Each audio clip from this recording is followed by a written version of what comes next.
1965 Tokyo Motor Show. Toyota changed everything, or at least they changed how the world viewed Japanese cars. Because of course I'm talking about the Toyota 2000 GT. It is still to this day one of the prettiest cars ever made. Only 351 were built, most sold in the Japanese domestic market. They are extremely rare. I own a 1967 Toyota 2000 GT. And no, I'm not talking about some little dinky matchbox car. Nothing like that. Mine is 1/16 scale. And I have to build it.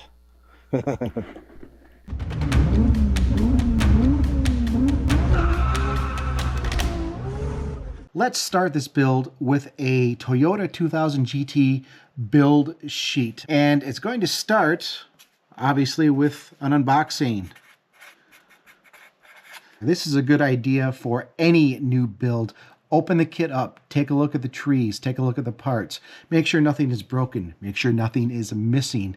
Decide early on what parts might need more attention than others. And of course, take a look at the instructions. You're not necessarily going to follow those in order, especially if you are trying to work on something of a time frame, which we are. And that brings me to the first step, if you will. And that's going to be body prep. Now, when I say body prep, I'm talking mainly about sanding, gluing on the major components, the front, the rear pans, the doors, adding filler as you need, getting that all sanded down so you can go get it into the spray booth for base coats, your primer, your primer, your base, your clear coats. Get that all set up. That can be set aside drying while you're working on other steps. Also, as part of the body prep, I'm going to take a look at the chrome parts that come in the kit. Decide what needs to stay chrome, what needs to be stripped. I have a stripper that I can put it into that'll take the chrome off without damaging the plastic. And once that's all done, things are a little interchangeable. My plan right now, while the body is setting up, I will put together the engine. I'm really excited about the engine in this car. Just a legendary engine. I think it's going to be a real cornerstone of the build. Then I'm going to jump to the interior. And then we'll get the chassis done. And of course, that's the suspension, the wheels, all of those components. As I said, these could be interchangeable. If I run into some trouble with the engine, I might have to set that aside, work on the interior. If I run into trouble with the chassis, that might have to come first so it can set aside while I'm working on the other bits. All interchangeable. But inevitably, it leads us to the final assembly. Now, I'm not talking about the body going on to the chassis. Final assembly is typically where you see things like windshield wipers, mirrors, decals, license plates. This is what takes a generic model kit and makes it your own, adding your own little custom touches. And for this, I'm going to add some carpet. I have to add some exhaust tips. Now, it comes with plastic exhaust tips on the muffler. They stick out the back, the center exit exhaust, those two tips, iconic for the 2000 GT. I'm going to lop off the plastic tips and add some actual metal tips to give it a more realistic look. And then I'm going to do a little bit of work on the engine. So this is our roadmap. This is how things are going to progress. I think with that, let's take a look and see what we have to work with. So what is this exactly? This is a Fujimi 1/16 scale Toyota 2000 GT. This kit was originally printed in the early 1980s, and then they did another run through the 1990s. And this one stems from the 1990s. Now, if you know anything about scale models, you know that the older the molds get, the more sketchy they can be sometimes with parts. Fear not, because as you can probably see from around me, I have done this before. But I imagine these instructions were once white. They look a little yellow. This kit's certainly been around here for a while. I haven't taken everything out of the packages because we got to do that together. Come on. There aren't a ton of parts here for the size. Looking at the engine here, engine, door panels, other components, the chassis. These wheels, these wire wheels are going to be a pain. It's very difficult to glue chrome to chrome. You generally have to remove the chrome to get the parts to stick together. And removing chrome on these and still having them look good, well, it'll be a little tricky, especially with the spinners. I know a lot of people will just strip that chrome off of there altogether and paint. I'm not going to do that here, but I am going to strip a lot of the chrome off of some of these parts here. Open for the first time in 30 years, maybe. There. Those obviously shouldn't be entirely chrome, right? So some of these I'm going to drop just into some cleaner. It's a degreaser. It's like a purple something or other degreaser that I use that does a great job of just removing paint and this chrome plating without damaging the plastic. But others, I mean, like that, the front, come on, we can't get the chrome off there. Tires, it's got little plug wires. It's got little springs for the suspension. How cool is that? And let's see here. We've got clear parts, side windows, glass, headlights. Looks like some trim rings for the wheels. The steering wheel has its own little tiny bag. That's weird. And decals simulating the wood trim for the interior. Now, earlier, you may recall, I was talking about an older mold. If we take a look here, lots of flash, what they call flash, in there in the headlights. I don't know if you can get a better look there. This irks me. Oh, look at that. I mean, I know it's supporting the lines here for the windshield, for the windscreen, but that's going to be such a pain because it's right there on the trim for the windshield. This should just be nice, smooth, and flush, and it's not. There's a ridge of plastic going right here, just a ridge of plastic running down. That will all have to be sanded out. We're up for the task. So I think with all of that unboxed, it's time to start building this sucker.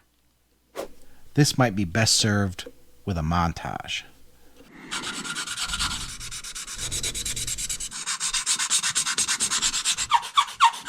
I've got things fairly well sanded down here on the body, finally. The prep work continues. Oh, I'm not looking forward to this. And yes, I'm taking it out right now. I'm not going to leave it in there. This is actually extremely nerve-wracking. The last thing I want to do is crack down into the plastic because that trim is very noticeable right here. Okay? Okay. I think that's okay. Easy. Okay, there we go. I don't want to mess up that window trim. The goal here is to get these chunks down as much as possible.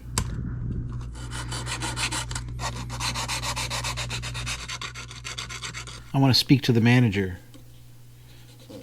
This 30-year-old kit is not like brand new. And I think that's a wrap on the body prep. Now let's get on to some other body parts. All right, let's get these other body panels prepped here. And that is everything off the B tree.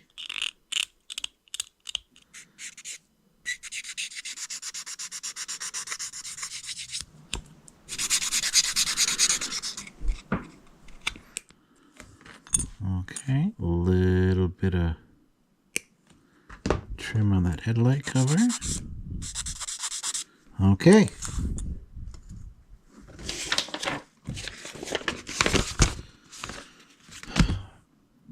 Body prep complete. Okay, I think it's time for actual assembly to begin here. So we're just going to go through the instructions. So that's going to go in there, right? And they want a piece of tape over there and glue on there. And to make sure it's nice and secure, Time for a time lapse. Obviously, having your major body components installed correctly, all lined up, is critical.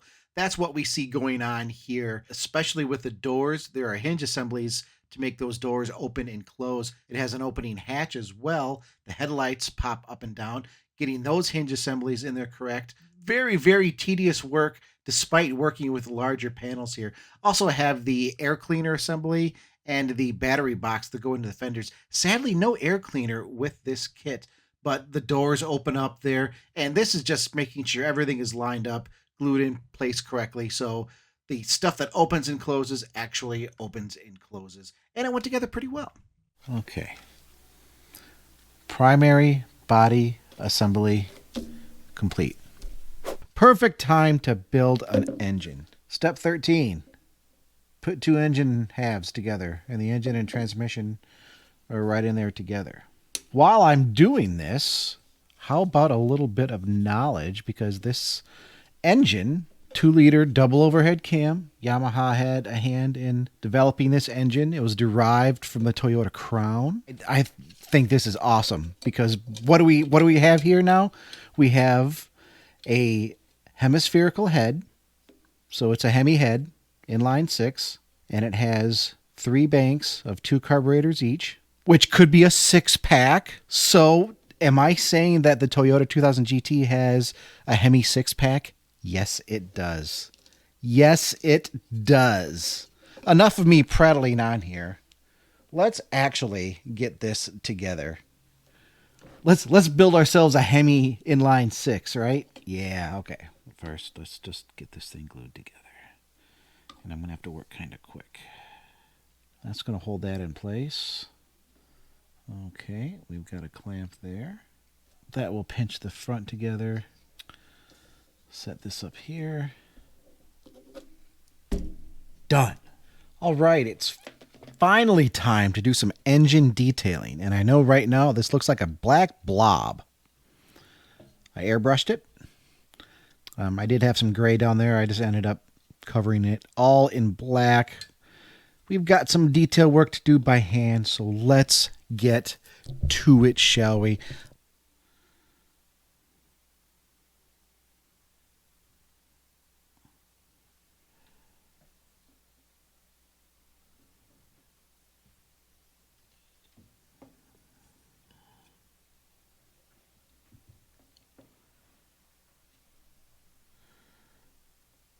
The box assembly is done, as in from the instructions. But as I've been sitting here looking at this, we've got all of these carburetors over here, and they're just sitting there. And the actual car, there's lots of stuff happening in there aside from just 1, 2, 3, 4, 5, 6 humps where these carburetors are. I think we could just make a couple linkages that run back and forth through there. It would give it a little bit of dynamic awesomeness, I think. And that's something that's not too terribly difficult. So we're going to make ourselves some custom parts. And we're going to do that with a candle. Now, what are we lighting a candle for? What is this all about? Watch. This is a piece of, well, one of the sprue trees. We're going to stretch some sprue. So there. We've got some actual sprue. We're going to hold it over the candle, rotate it, and as you feel it get hot, you'll feel this plastic really start to get malleable, and then it will just get really thin. You have to be really careful, but as you then stretch it apart, it will get thinner, and I mean, you can stretch it super thin. If we have something similar to the silver lines there on top of the cam covers, maybe a little bit thicker, but let's see. Full disclosure, I did 3 of these before I got the one with the right consistency. Once that plastic starts to melt, it goes quick, but I'm happy with the way this one came out. I think we have our linkages. Here's the sprue that I'm working with. I'm just eyeballing this. This is all I need to do. Now, how tedious are we? Can you see those 3 in the squares?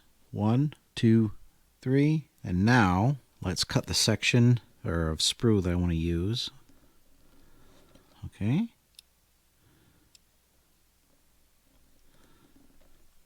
These brackets, 1, 2, 3. So 2 on the middle, 1 on the end. And I'll set this right up against those. And now I'll put some glue on the stick, push the stick up onto those brackets, and then I'll have my little linkage glued onto the brackets, and of course then glued to the surface.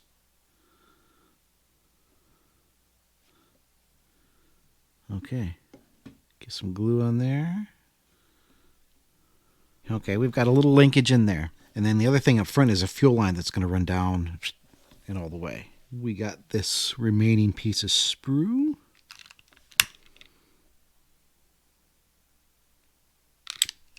Let's just straighten that out just a little bit more. I can trim it. It'll drop right down. Ha ha ha ha. Sweet. How strongly is that on there? Yeah, I want to redo that. In the meantime, we'll go ahead and we'll put the fuel line on. Yeah, and then just bam. That's it. I'm just going to set it right in there like that. Down and in. Okay. That's the new throttle actuator. And then this will be a fuel line. And hopefully when it's all painted, it will look as good as I think it looks right now. All right, let's finish this up. Let's get these plug wires in. So I'm just going to drop that in there. Dab of glue. All right, my wires are all set up in here nice and tight. Let's just go ahead and stick them down in that distributor.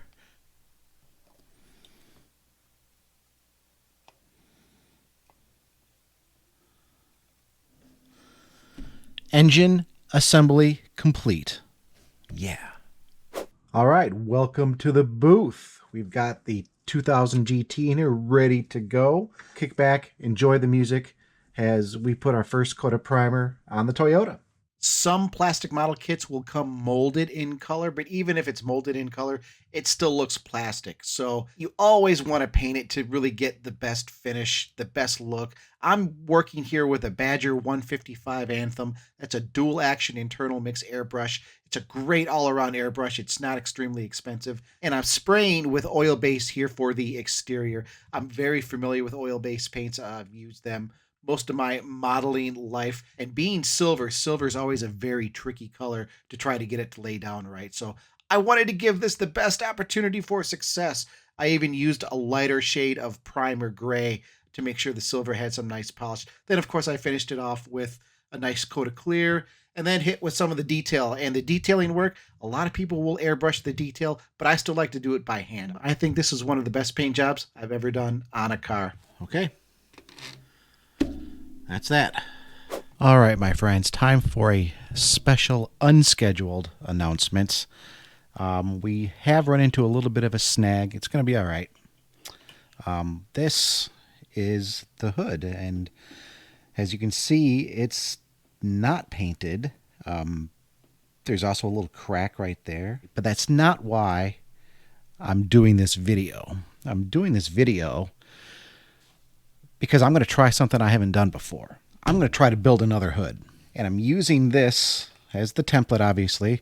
I already have my first piece cut out. This is sheet styrene. I'm going to cut out 2. I think 2 will give me pretty close to the same thickness I have here. We'll get it shaped down to where we want it. I have a little toaster oven that I use for curing some paint.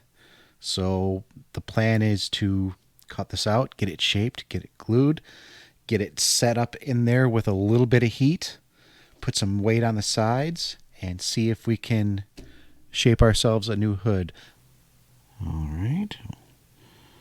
Trace that curve. Nice and easy for the first few cuts.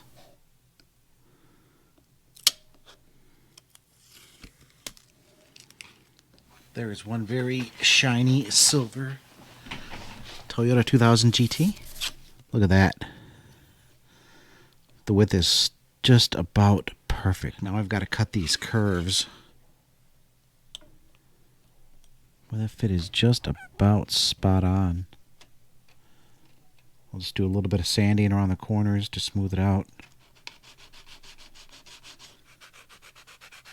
It's still a little wide down here, but I think I want to leave it that way. Make the second piece. Get them glued together, and then I can do the final touch-up on both. All right, let's see how we're doing with my custom hood. I've got these two pieces glued together here. That's two pieces of sheet styrene. But I need to test fit this thing, man. So, I mean, considering I've just been kind of sanding this arbitrarily, that's really close to being a good fit. Just going to get out my little sanding block here, and I'm just trying to get a nice even sand on it here. I need just a little bit more of a curve to the hood, but man, look at that. The sizing, right where we need to be. So far, so good. All right, let's check in with the custom hood here. I've had it just on my little jig for a couple days. I've got a nice little bend to it now. I've still got the slight peak in the middle.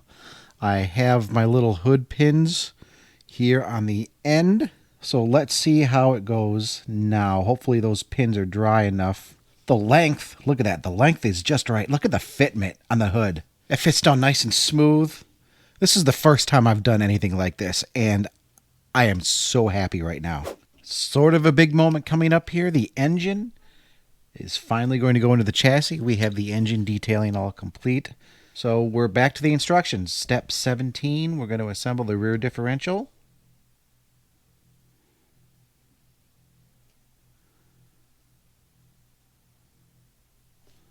All right, it's only been a few minutes. This is dried up. Moment of truth. I do want to put a touch of glue in there. So I'm going to go engine in, rear end on. So let's put the glue on here. And that's through. That's on, in place, in place, in place. Vroom, vroom. Okay, next step. So let's just do up the rear suspension here.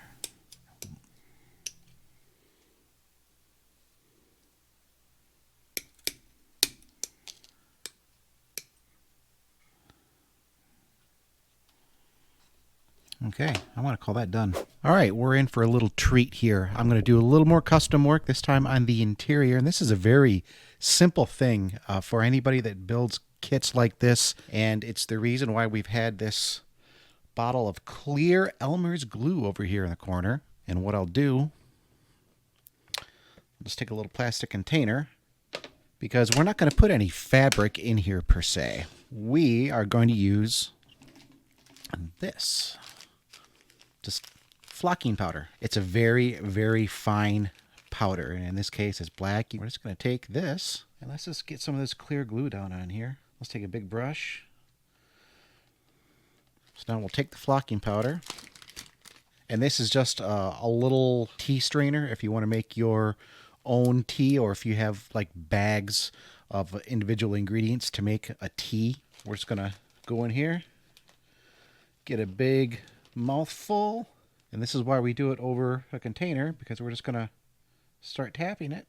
Point is to just get it nice and covered. And we have carpet in the Toyota 2000 GT. All right, this is sort of a big moment here because I'm pretty good with decals. There are a lot of very small decals here for the instrument cluster. I'm going to have to put on the wood decals and then put the gauge decals over the wood decals. I mean, I know there are holes cut in here, but I'm going to have to try to trim the crap out of those. It's not going to be easy. There's no other way to do it other than to just get started. You know what? I think I just have to put this on and then try to work with the gauges as best I can afterwards. I think that's going to be the only way to do this. So let me just put some water. Boom. In the water.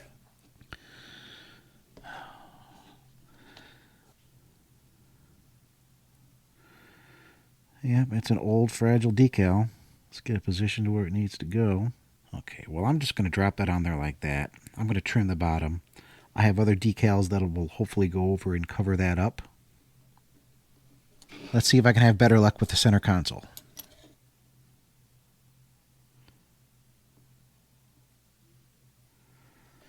Okay, we'll let that set. That's all we can do for the decals for right now. We'll come back for more. All right, moving on to the wheels. Now, I said earlier that I had something special in mind. I first learned about the 2000 GT through Gran Turismo. Ever since then, I've been in love with the car, and as soon as it was possible to do wheel changes in video games, I always put the gold wire wheels. Let's do these gold. I'm using a Tamiya acrylic gold here. It has a really nice finish, but in retrospect, I should have stripped the chrome off of the wire wheels. It's difficult to paint over chrome, just like it's difficult to glue chrome. This process, doing all 4 wheels, this was probably 2 hours alone, just painting those spokes. That was the right decision. Let's get some wheels on here now, huh? This is the particular step. That is a picture of a hammer, and that is the axle.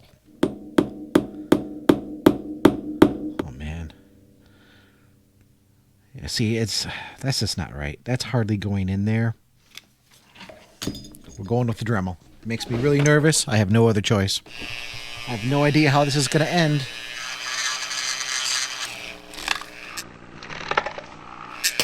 Found it. Still in one piece. I think I contacted the axle. Let's see what happens here. That is just about to the lip. I got this fixed up here. Had to take my drill, just kind of open these up a little bit more. Everything was just shifted a little bit. That was the easiest solution. So now let's finish this very simple step. Look at that. Now, let's go forward and finish up the front suspension step. I should put those wheels on too. Okay, those are on there. Come on, get on there. This is time critical. Okay, I think that should be set up. Chassis complete. All right.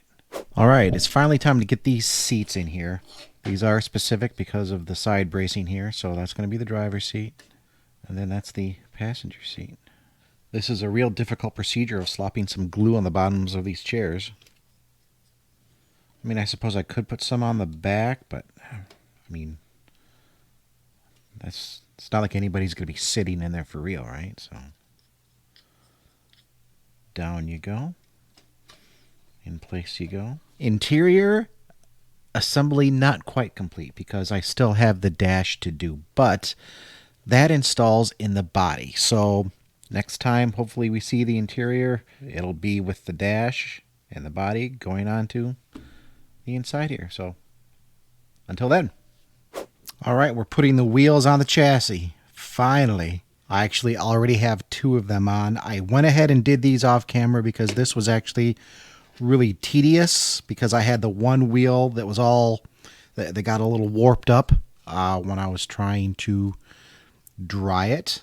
The challenge continues because here are the tires, but you notice there's this big space in there. That's because these retaining rings go in that I initially thought, okay, that's just going to be like part of the rim. I'll paint them up aluminum or chrome.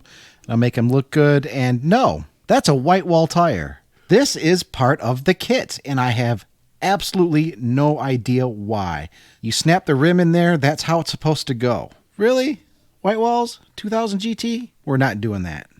And as you can see, I didn't do that. I've got the white walls turned inside out. With that white wall trim snapped in there, nice and snug, the tire is now crooked or out of round on the outside. It's stretching the tire. So either the tire shrunk over time or the mold just wasn't right. And when you snap this on the inner rim, it still doesn't raise the inside up enough. That's because, like most things in this kit, I had to trim these trim rings down. So I'm going to do that right now. I don't have to be super precise with this. We just need to take this big old outside lip and grind it down.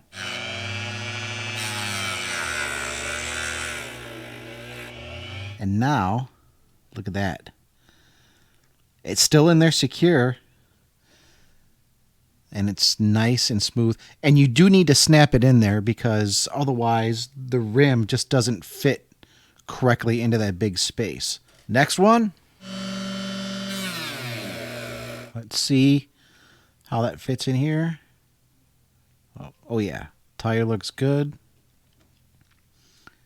What I'll do, I'll just go ahead and snap the front end where I want it right now, because that's what matters here.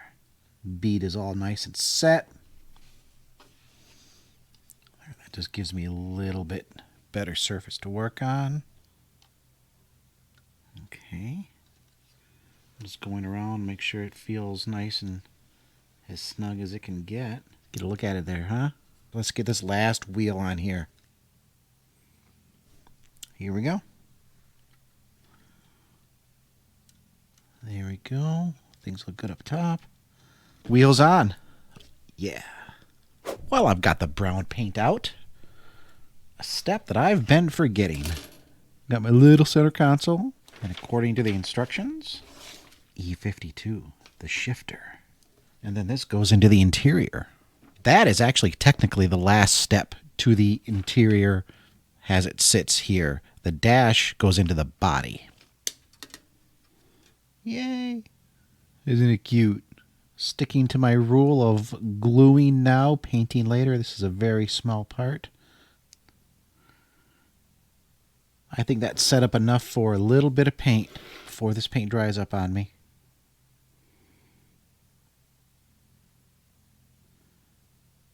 God, this stuff is amazing. Now, that in place. This is a very complicated process of slapping glue on there. Okay. Line it up carefully. Right there. Interior complete.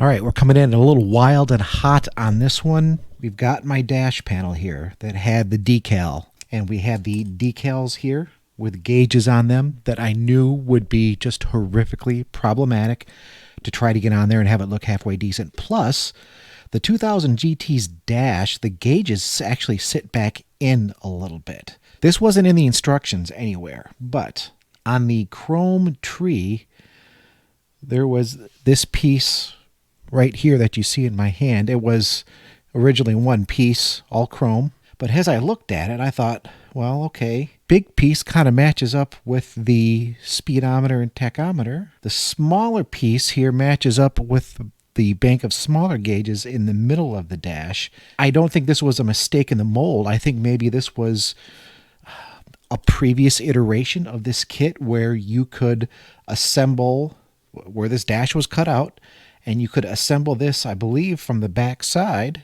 I decided to get out my drill and a bunch of drill bits, and I sized it up, and I carefully drilled out those holes. The gauges now fit through. I have a little chrome trim that I can put around there by hand. That's why this was probably on the chrome tree to start with. And now, instead of doing any sort of decal work, I'm just going to cut these out carefully, glue these right in, and then just glue the paper gauges right to the back. Now I'm just going to get it all glued up together, and we'll see how it comes out. And on the front, the speedometer, the tachometer, let's wait. We'll let that glue set up, and we'll do some chrome trim later. It was just way too tedious to try to do this on camera. I needed a lot of very close-up detail work that would basically have the dash like right here, which, as you can see, is right where the camera is. But man, am I thrilled with how this ultimately came out. Is it perfect? No. Is it way better than I thought it was going to be after this whole dash decal started just breaking apart on me? Absolutely. But I do have one step yet to go, and that's my steering wheel. It's all done up, painted up, nice and neat here, right? I'll give it a second there to set up. I forgot I have to actually put it under the dash pad here. So let's just we'll snip that off there, and in we go. Okay, well, that's where it's going to stay. We're just going to let that dry up here. Come back to you later. Final assembly. It's finally time to start. Let's start getting some glass in. So we'll start with the back hatch, the rear windows, the side windows, and I think we'll do the windshield. We'll get all the glass in at the same time, because I think the windshield, if I'm not mistaken, the windshield has to go in before we put the dash in. we'll try and be as gentle as possible. Let's start putting stuff together. I installed just the hatch and the quarter side glass in this step. I did get the passenger door window in as well. These fit so good that I went ahead and used the regular glue instead of the clear plastic glue. All right, back at it. That side glass is set up good. And I went ahead and prepped for the windshield. I do have the windshield out here. Ooh, looky there. The mold seems okay, but man, there is almost zero margin for error on this. I mean, it's going to be barely touching all four sides. And actually, I might have to go top camera only on this because I need to be a lot closer. I need this thing right up next to me. And you know what? We're just going to have to get that out of the way. This is going to be challenging. This is going to be really difficult. It's like the angle has to be just right. The positioning just right. I have a bad feeling about this. I have a very bad feeling about this. Well, it's not positioned right. It's just not playing ball here with me. We'll see how it looks after it sits. All right, I think that windshield is about as good as it's going to get here. There's just a slight gap down there that I'm not even going to worry about, considering how tedious of a fit that was in there, and considering we still have a dash that goes over top that. And while I was waiting for some of this to dry, I even fashioned myself a little brake handle, a little handbrake right in there. Test fit. That looks simple. Is it really going to be that simple? That's it right there. All right. Dash is in. Hopefully it sets up and doesn't move. We'll pick it up later. Okay, we have reached a critical moment in this build. The body and the chassis are about to be fused permanently. The dash here that sticks down notches in neatly with that. So that's a nice support spot that I will have glue. The instructions call for glue along the sides of the chassis, and then the bottom of the body just pinches that, and that combined with this keeps it in place. Okay, we've got the glue on there. Go ahead and set this down. Dash is notched in. Dash is notched in. I'm going to let that sit. When I do let this go, I'm going to set it on its wheels because the body is considerably lighter than the chassis. If I were to try to set it on its roof and check things, the weight of the chassis could break the bond that at this point is still going to be very, very fresh. Let's leave it on its side here for right now. Oh, it didn't hold. So basically, there's nothing gluing it. It's not glued in at all, despite all of that. I was afraid of that. All right, we're either going to ride to glory on a 2000 GT or crash in flames on a 2000 GT, but either way, it's happening now. I'm going with the gel.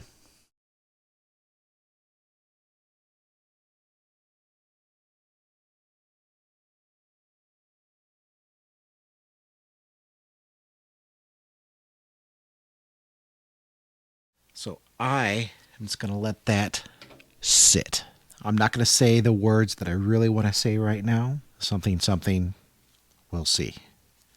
Until then, you dry. Don't move. All right. Are we ready? Are we ready? I'm gloved up. It is not moving. It is nice and solid. Holding on to the roof. And there we have it. Body, chassis, officially connected for the first time. Oh, it rolls. The wheels turn. The doors open. But there's one other piece. And it could be the most iconic part of the Toyota 2000 GT. I mean, the car, you can say that about the front. You can say that just about the profile. You can certainly say it about the engine. I'm talking, of course, about the exhaust tips. And, of course, we did custom work. Those are actual little pieces of aluminum. It's not steel. It's little pieces of aluminum. This is it. It's going to go right in there. Here we go. That is a Toyota 2000 GT with exhaust. But more importantly, my friends, it's time for the 2 words, assembly complete. Well, we've come to the end of our fellowship. All steps in these instructions, step 1 all the way through to step 25 are done, except step 10. All that remains are the final details, the windshield wipers and the mirrors. All the chrome trim around the windows is complete. Let's just finish this sucker.